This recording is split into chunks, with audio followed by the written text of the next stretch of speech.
राजस्थान का देशनोक मंदिर। यहाँ पर 25,000 से भी ज्यादा चूहे रहते हैं। माना जाता है कि ये चूहे नहीं बल्कि देपावत चारण हैं। माँ करणी की बहन और उनके पति दीपोजी चारण के बेटे। करणी माता इन चारों लड़कों को अपने बच्चों की तरह प्यार करती थी। बाद में इन्हीं के वंशज देपावत चारण के नाम से जाने गए। देपावत माने देपा के बेटे। चारों करणी माता के साथ ही रहा करते थे। करणी माता के जाने के बाद ये लोग उनके मंदिर के पुजारी बन गए। देशनोक में जहाँ करणी माता का मंदिर है वहाँ आज भी देपावत चारणों के 4 मोहल्ले बसे हुए हैं। यहाँ मान्यता है कि देपावत करणी माता के परिवार के सदस्य हैं, इसलिए उन्हें स्वर्ग और नरक के चक्कर से मुक्ति मिल चुकी है। अगर कोई देपावत चारण मरता है तो वो करणी माता के मंदिर में चूहा बनकर पैदा होता है। चूहों को स्थानीय भाषा में काबा कहा जाता है। माता के मंदिर में इतने चूहे होने की वजह से इसे चूहों वाली देवी के रूप में भी पूजा जाता है। आदिशक्ति माँ करणी का जन्म चारण वंश में हुआ था, लेकिन वो बीकानेर और जोधपुर दो राजपूती राजघरानों की कुलदेवी बनी। कैसे माँ करणी के चमत्कार ने बीकानेर को हर मुसीबत से बचाया? क्या है माँ करणी की असल कहानी, जिसके बारे में आज तक इंटरनेट पर भी सही नहीं बताया गया है? माँ करणी के इतिहास से जुड़ी एक पूरी रिसर्च रिपोर्ट हम आपके लिए लेकर आए हैं हमारी स्पेशल कवरेज आदिशक्ति में। आप पहले चैनल को सब्सक्राइब कर लीजिए, फिर हम आगे बढ़ते हैं। ये कहानी शुरू होती है आज से करीब 600 वर्ष पहले। राव जोधा अपने 700 घुड़सवारों को लेकर चित्तौड़ के किले से भाग रहे थे। जगह जगह उनकी मुठभेड़ चित्तौड़ की सेना से हुई। लड़ते लड़ते जब वो मारवाड़ की राजधानी मंडोर पहुंचा तो उसके पास सिर्फ 6 घुड़सवार बचे थे। संकट की इस घड़ी में उसे याद आई जांगल प्रदेश की। जांगल प्रदेश, इसे जांगलू भी कहते हैं। ये पश्चिमी राजस्थान का वो हिस्सा था जिसे हम लोग बीकानेर, चूरू, हनुमानगढ़ और श्री गंगानगर के नाम से जानते हैं। राव जोधा की मुलाकात यहाँ उसी महिला से होनी थी जिसने उनके पिता राव रिडमल को राजा बनाया था। इन महिला का नाम था रिद्धाबाई, जिसे आज दुनिया माँ करणी के रूप में पूजती है। वर्ष 1387 की बात है। मारवाड़ के सुआप गांव में मेहाजी चारण के घर छठी बेटी का जन्म हुआ। मेहाजी को इंतजार तो बेटे का था, लेकिन बेटी हो गई। मेहाजी ने अपनी छठी बेटी का नाम रखा रिद्धाबाई।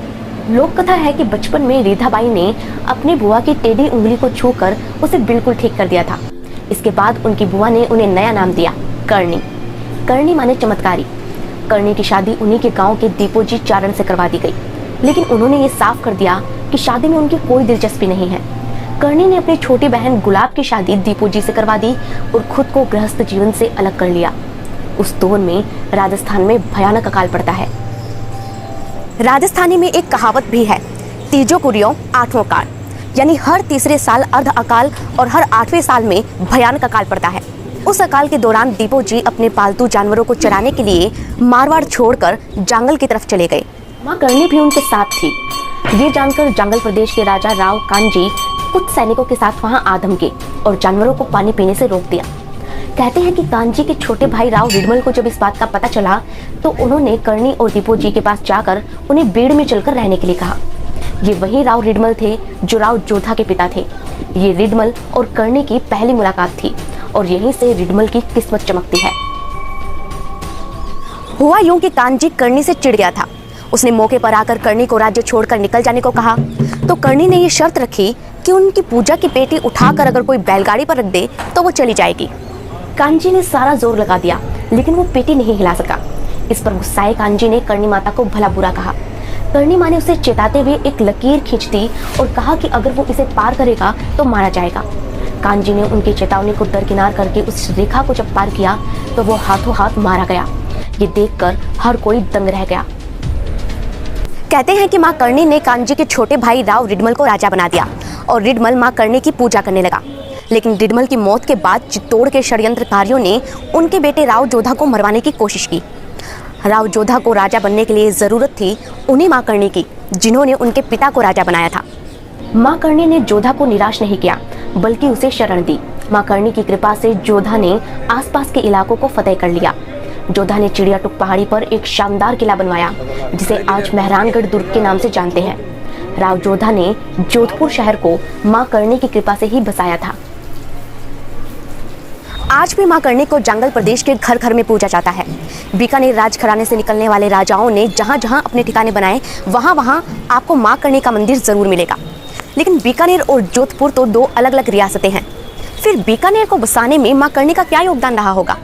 इसे समझने के लिए आपको ये दिलचस्प कहानी जरूर सुननी चाहिए। कहते हैं कि राव जोधा की कड़वी बातों से नाराज होकर उनके छोटे बेटे बीका ने मेहरानगढ़ छोड़ दिया। निकलते वक्त उसने अपने पिता से कहा कि वो खुद अपना राज्य स्थापित करके दिखा देगा। साल था 1465। जब बीका जोधपुर से निकला तो उसके पास 100 घुड़सवारों और 500 पैदल की एक छोटी सी सेना थी और साथ थे उसके चाचा रावत कांधल। बीका अपने लश्कर के साथ फिर जांगलो पहुंचा।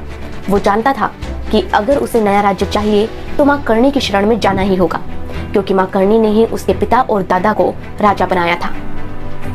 कहते हैं कि मां कर्णी की सलाह पर राव बीका ने धीरे धीरे जांगलू के छोटे छोटे गांवों और राज्यों पर कब्जा करना शुरू किया। गोदारा जाटों की मदद से वो कुछ ही सालों में 2500 गांवों का मालिक बन गया और उसने अपना एक अलग राज्य बीकानेर स्थापित किया। 1458 में बीकानेर के किले की नींव रखी गई, जिसके लिए मां कर्णी को देशनोक से राव बीका ने खास तौर पर बुलाया था। इस तरह राजस्थान में 2 बड़े राजपूती घरानों को स्थापित करने में मां कर्णी की अहम भूमिका रही है। कहते हैं कि राव बीका की शादी भाटी राजपूतों की बेटी रंग कंवर से करवाकर मां कर्णी ने बीकानेर को युद्ध में तहस नहस होने से बचा लिया था।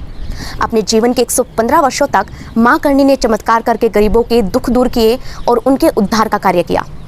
आज माता के हजारों भक्त हैं जो उन्हें बहुत ही श्रद्धा से पूजते हैं। देशनोक में उनका भव्य मंदिर बना है, जिसके दरवाजे चांदी से बने हैं और छत्र सोने के हैं।